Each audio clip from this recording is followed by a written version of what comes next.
नमस्कार। छोटे भाई की छोटी बातों में फिर से आपका स्वागत है। और क्योंकि अभी इस साल की शुरुआत है तो सन 2023 की मंगल कामनाएं, शुभकामनाएं आपको। इस नए वर्ष में मेरा ध्यान उन लोगों की ओर जाता है जिनको ये नया साल जो है एक नया सवेरा नहीं है, क्योंकि उनके जीवन में कोई आशा नज़र नहीं आती है। ऐसे लोग मेरा ध्यान लता मंगेशकर के 1970 की उस गीत की ओर ले जाता है जो बहुत ही प्रसिद्ध है।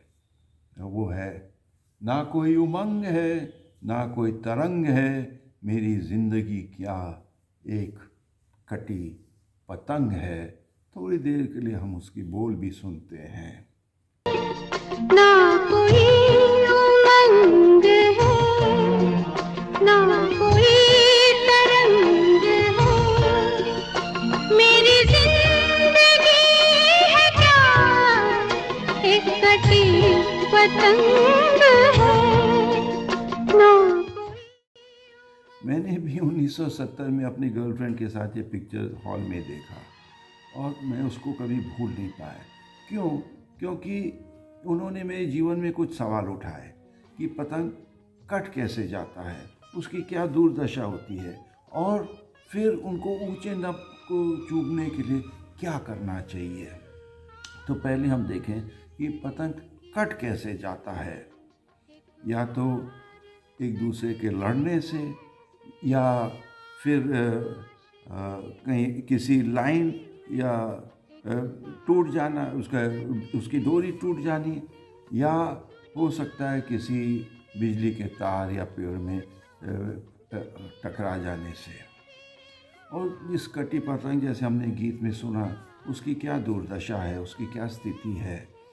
हम देखते हैं कि जो व्यक्ति कटी पतंग की तरह है, उदास है, निराश है, हताश है, वो गिरता जाता है और अंत में ज़िंदगी उनकी लुट जाती है। उनका निराशाजनक अंत होता है। ये कैसे हो जाता है? अधिकांश एक तरफा प्यार होता है, या किसी प्रियजन से बिछुड़ जाने से होता है, नौकरी छूट जाना या कर्जे में डूब जाना, पैसे की तंगी से हम लोग कटी पतंग जैसे बन जाते हैं। उसकी लक्षण क्या है? अकेलापन, निरर्थक जीवन, दारू या अन्य नशीले पदार्थों के आदी बनना, या नींद नहीं आती, भूख नहीं लगती है, लोगों से अपने इतना तक कि अपने से भी हम लोग नफ़रत करने लगते हैं, और अंत में हो सकता है हम सुसाइड भी कर सकते हैं। ये ऐसे लोगों के लिए खतरे की घंटी है। हाल ही में हमने देखा कि फिल्मी सितारा तुनिशा शर्मा, उन्होंने आत्महत्या की थी। उससे पहले सुशांत राजपूत ने, और तमाम और सितारों ने किया। क्यों? शान शौकत दौलत सब कुछ उनके पास था, लेकिन उनके लिए ये एक मृग मरीचिका जैसे था, एक सपना था जो जिसके पीछे वो लोग भाग रहे थे। मैं हाल में, बल्कि बीते साल के आखिरी दिन 31 दिसंबर को एक अखबार ने कुछ आंकड़े दे दी है जो मैं आपके सामने रखना चाहता, पढ़ के सुनाता हूँ। 2018 में 1,34,516 लोगों ने हमारे देश में आत्महत्या की।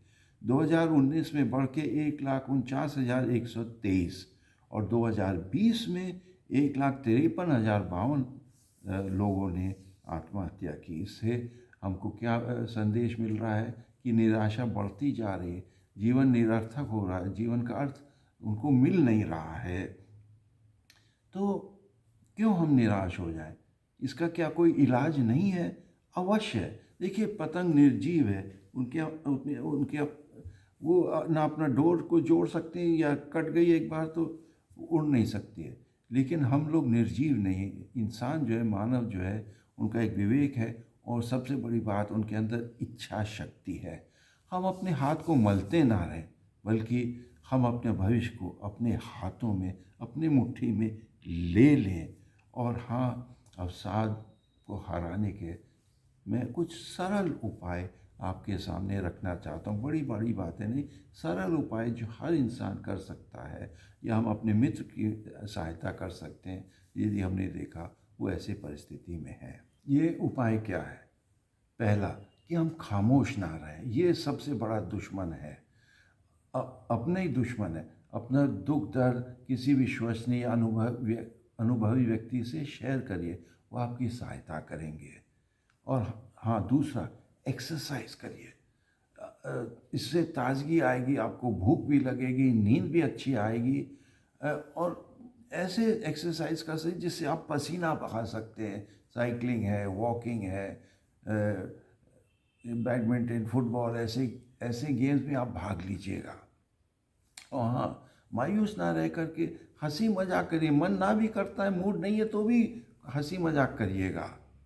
अच्छे लोगों की संगति कीजिए, ऐसे लोगों को तलाशिए।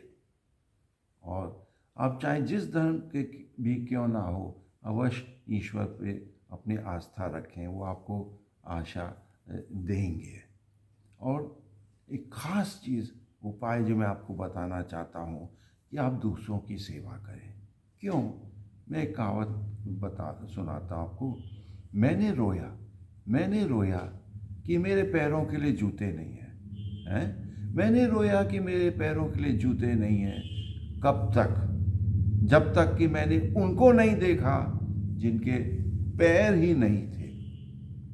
कहने का मतलब ये है, यदि हम अपने को डूबे हुए महसूस करते हैं, हमसे भी हो सकता है कोई गिरा मनुष्य होगा, व्यक्ति होगा, और यदि हम उनकी मदद करेंगे तो दूसरों की मदद करने से हमारा दुख जो है मिट जाता है, घट जाता है। ये बहुत ही अच्छा तरीका है अपने गम को दूर करने के लिए। और अंत में इस नए साल में हमारे बीच में एक ख़ास मेहमान आए हैं। वाराणसी से सदैव आनंद मैथ्यू जी आए हैं, जो वहाँ के प्रेरणा कला मंच के निदेशक हैं, जिनके मार्फत वे तमाम लोगों को प्रेम और सौहार्द और शांति का संदेश पूर्वांचल क्षेत्र में देते हैं। मैं उनको आमंत्रित करता हूँ कि वे अपना संदेश दें। दोस्तों, आप सभी को नववर्ष की बहुत सारी शुभकामनाएं। सन 2023 हमारे लिए एक बहुत अच्छा अवसर है। हम ऐसे एक दौर से गुज़र रहे हैं जहां विद्वेष और नफ़रत की बातें हम बराबर सुनते हैं, लेकिन हम सब के लिए सन 2023 एक अवसर है, एक चुनौती है। हम अपने जीवन के द्वारा, बोली के द्वारा, हम अपने व्यवहार के द्वारा प्रेम, सौहार्द, सद्भावना और खुशी का और विविधता में एकता का जीवन जिए, संदेश दें और साझी विरासत का पैगाम दें। हमारा अपना जीवन और व्यवहार एक पैगाम मोहब्बत बन जाए और मोहब्बत का समाज हम खड़ा करें।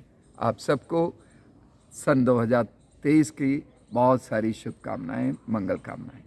और अंत में मैं अपने युवाओं से भी रिक्वेस्ट करूंगा कि वो आपको हैप्पी न्यू ईयर विश करें। मैं भी आपको नए साल की शुभकामनाएं देता हूं और आशा करता हूं यदि आपने इस वीडियो को पसंद किया है तो लाइक करिए, शेयर करिए, कमेंट करिए और हाँ, सब्सक्राइब ज़रूर करिए।